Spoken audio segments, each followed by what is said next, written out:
So one of the greatest lies that you will hear out there is that the Catholics and Orthodox will claim that essentially sola scriptura was a new thing that happened during the Reformation.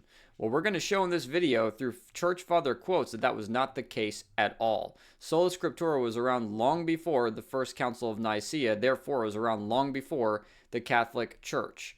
Very important to understand because again, these are facts of history.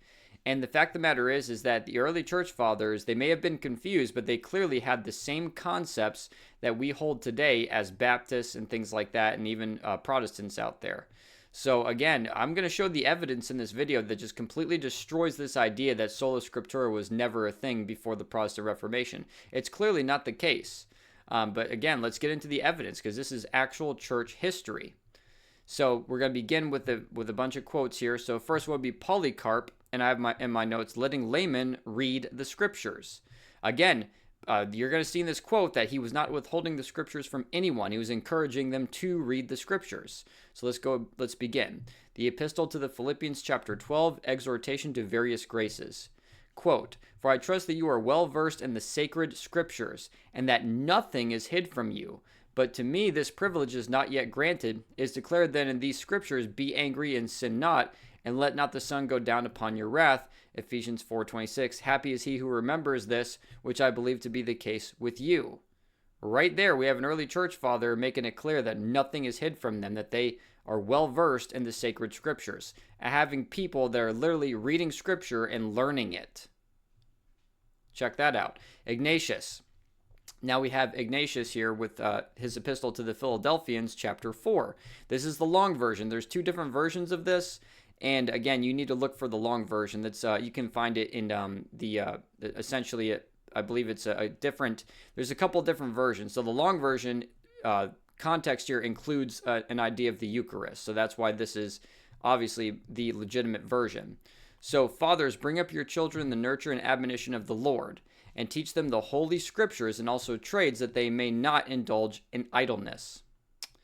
Vainly, and then quote here, vainly then do they run about with the pretext that they have demanded counsels for the faith's sake, for divine scripture is sufficient above all things. Do you see that? For divine scripture is sufficient above all things. I guess he forgot about quote unquote holy tradition. I guess he just didn't have that concept, probably because they never really did, and it was made up. That's Saint Athanasius, letter to the Synods, par 6, 296 to 373 AD. So again, we have another church father here making it clear that scripture is sufficient above all things. Well, that would include quote-unquote divine tradition. That's really not divine tradition at all. It's been made up, and there's proof for that as well. Now we're going to go to, let me see here, the Cyril of Jerusalem, the Catechetical Lectures, and this would be 17. The reference is right here. And then again, this is between 313 to 386 AD. For concerning the divine and holy mysteries of the faith, not even a casual statement must be delivered without the holy scriptures, nor must we be drawn aside by mere plausibility and artifices of speech. Even to me, who tell you these things, give not absolute credence unless you receive the proof of the things which I announce from the divine scriptures. For this salvation, which we believe, depends not on ingenious reasoning, but on demonstration of the holy scriptures. There you see again, sola scriptura. It's all about the scriptures. It's not about these traditions and the quote-unquote infallibility of the church. Again, none of that is mentioned here.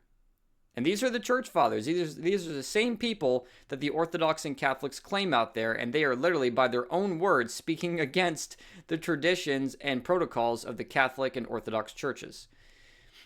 Now let's go to Basil the Great. The Morals, page 204, volume 9, 330 to 379 AD. What is the mark of a faithful soul? To be in these dispositions of full acceptance on the authority of the words of Scripture, not venturing to reject anything nor making additions, for if all that is not of faith is sin, as the apostle says, and faith cometh by hearing, and hearing by the word of God, everything outside Holy Scripture not being of faith is sin. Do you see that? Everything outside of Holy Scripture not being of faith is sin. Well, wouldn't that include the made-up traditions of sacramental obedience and things like that in the Roman Catholic Church and the Orthodox churches? Again, these guys refute these false systems that claim these men. Now we're going to go to St. Gregory of Nyssa. Quote, "Let the inspired scriptures then be our umpire, and the vote of truth will be given to those whose dogmas are found to agree with the divine words." Again, scripture alone. It's all about the scriptures. These concepts are right there in front of your face. You've been lied to if you're a Catholic or an Orthodox. You need to repent and get out of that cult. Now, we're going to go to St. John Chrysostom.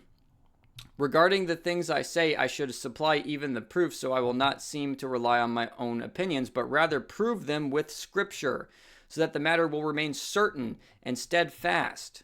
Again, right there, St. John Chrysostom, Homily 8 on Repentance in the Church, page 118, volume 96, 349 to 407 AD. "There comes a heathen and says, 'I wish to become a Christian, but I know not whom to join. There is much fighting and faction among you, much confusion. Which doctrine am I to choose? How shall we answer him? Each of you,' says he, 'asserts, I speak the truth. No doubt this is in our favor. For if we told you to be persuaded by arguments, you might well be perplexed. But if we did bid you believe the scriptures, and these are simple and true,'" Whoa, wait a minute. Because I thought the scriptures were complex and allegorical and nobody could really know them except the priest class, according to what you would hear from a Catholic or an Orthodox. But we have St. John of Chrysostom saying that these are simple and true. Kind of the approach that people like myself take, which we read the scriptures literally and use the Bible to interpret itself through dispensational hermeneutics. Well, it seems that John had the same similar opinion, didn't he? Simple and true. He's not here saying it's complex. He's not here saying you need to be a part of the priest class or let the church interpret it. No, he's saying they're simple and true.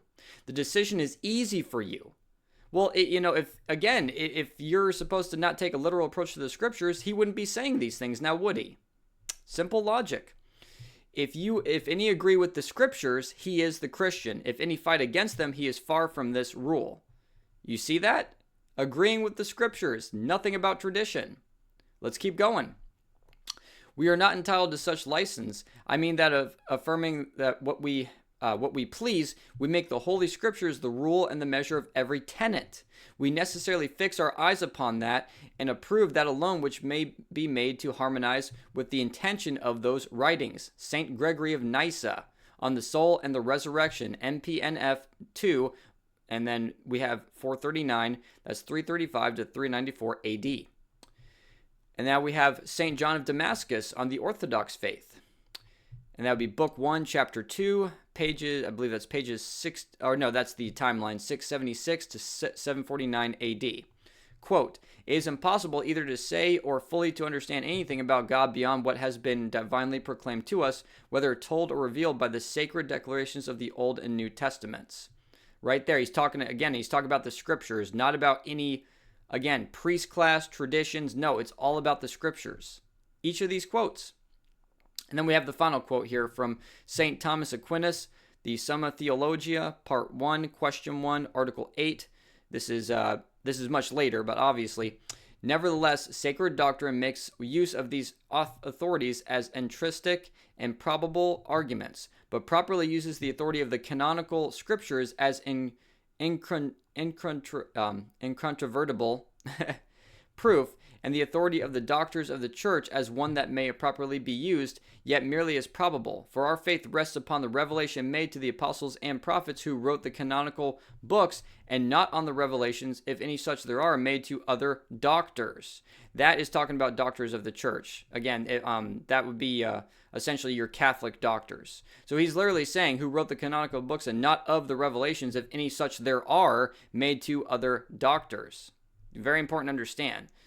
So they're basically saying that the apostles and the scriptures are authoritative and the doctors are not. If any such there are, I want to point that out, that he's making this, is there even anything revealed to these guys, is what he's basically saying right there. Hence, Augustine says, I think we believe we have another quote here. "Only those books of scripture," this is Augustine, which everybody accepts, by the way. Augustine is accepted by Catholic, Orthodox, and Protestant. "Only those books of scripture which are called canonical have I learned to hold in such honor as to believe their authors have not erred in any way in writing them. But other authors I so read as not to deem everything in their works to be true, merely on account of their having so thought, and written, whatever may have been their holiness and learning. So again, let's read that again. Only those books of Scripture, which are called canonical, have I learned to hold in such honor as to believe their authors have not erred in any way in writing them. But other authors I so read as not to deem everything in their works to be true, merely on account of their having so thought and written, whatever may have been their holiness and learning. That's St. Thomas Aquinas, Summa Theologia, Part 1, Question 1, Article 8, as I mentioned earlier. But again, you see what right here, brethren, that there are plenty of quotes about sola scriptura from the early church, thus proving that it was not a concept that came out of the Protestant Reformation, this flat-out lie that is being perpetuated out there. And again, if you're a Catholic or an Orthodox watching this, you need to repent right now and put your faith in the death, burial, and resurrection of Jesus Christ for your personal sins against God, and you will be saved. Your divine tradition will not save you. Not divine, I'm sorry, I'm being too respectful. Your false tradition will not save you. Your trusting in your works will not save you. The only thing that will save you is the blood of Jesus Christ that was shed on Calvary for your sins at the cross. If you do not believe that, you do not put your faith in 1 Corinthians 15 verses 1 through 4, you will burn in hell forever. Let me say that again. If you do not put your faith in the death, burial, and resurrection of Jesus Christ for your personal sins against God, you will burn in hell forever. Get saved today. Moreover, brethren, I declare unto you the gospel, which I preached unto you, which also ye have received, and wherein ye stand, by which also ye are saved, if ye keep in memory what I preached unto you, unless ye have believed in vain. For I delivered unto you first of all that which I also received, how that Christ died for our sins according to the Scriptures, and that he was buried, and that he rose again the third day according to the Scriptures. That is the gospel whereby you must be saved. Not sacraments, not any of these works or obedience or anything like that, holding to the hierarchy of some false church. No, by the simple belief in the death, burial, and resurrection of Jesus Christ for your personal sins against God.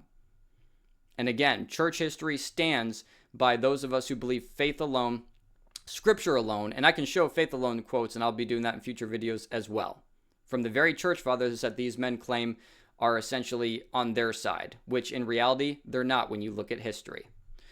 So with that being said, that's the end of this video. The grace of our Lord Jesus Christ be with you all. Amen.